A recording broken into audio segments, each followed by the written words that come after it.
শ্বশুর বাজার কি কাশতে না আমি আসতেছি। শ্বশুর বাজার আমরা যে গাঙের দাঁড় যে হাঁটে যাচ্ছি এই গান কাটেছিল কিটা? এই গান তোর বাপ কাটিছিল। তোর বাপ কাটিছিল?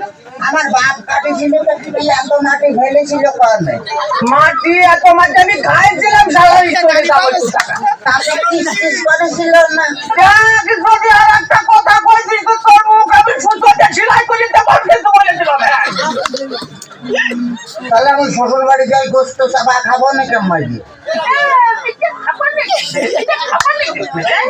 এত মানতে আমার জ্বালাতে জ্বালাতে আসছে তো তাহলে আমার সহ্য হচ্ছে না, তুই বুঝতে পারতেছিস না। আচ্ছা তোরাই ওই আসলে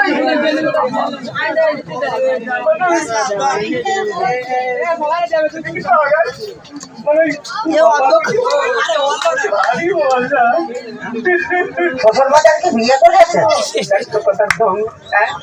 বিয়ে করেছি কিনা? বিয়ে না করে তোরটা আইসো করবি। আপনার কোনো ছেলে বিয়ে হয় নাই শ্বশুর বাজার? কপাল আমার কপাল আমার জামাই কয় আমার ছেলে বিয়ে হয়েছে কিনা খোঁজ দেখি আমি খোঁজ দেখি যাই আমার তোর বাড়িয়ে অথবা গুলো করে যখন কিছু একেবারে দেখেছিস শ্বশুর বাড়ি যাই গোস্ত চাপা খাবো নাকি? খাবার নাকি এই যে অবস্থা করছো তাতে তাতে তুমি বুঝতে পারছো না যে গোস্ত খাবার কি করি তোর সাথে মেয়ে বিয়ে দিয়ে আমি ছাই খাইছি ছাই ছাই খাতে গেলেন আমার কাছে বলেই তো 10 কেজি চাল পাঠা দিতাম।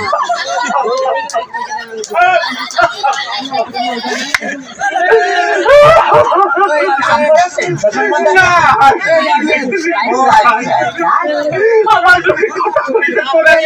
তোরা আমি একেবারে সাথে দিয়ে পাইনি দাঁত ভাঙি বেলা তোর একেবারে দেখছি ওই তাহলে তো বললাম যে দাঁত ফেলা দিলে আমি গোস্ত চাপা খাবো না কেমন? দোহাই লাগে আর কথা কইছে তোর দিকে বাপরে ধরি তোর দিকে পায় ধরি আর কথা কইছি চল চলে ঘটনা হচ্ছে কি এভাবে খেলাধুলা যদি করি তাহলে আর আমি পারবো না।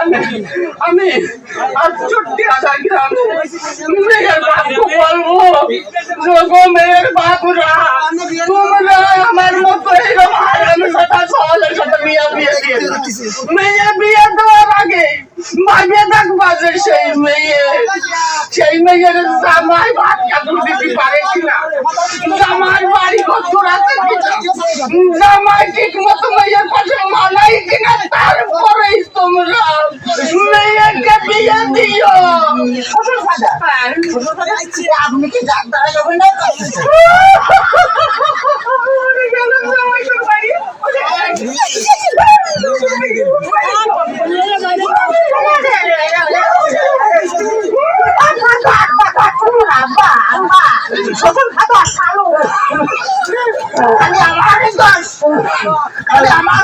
তোমার মেয়ে বিয়ে করে আমি যে ফকির হয়ে আছি খালের টাকা চাই খালের টাকা চাই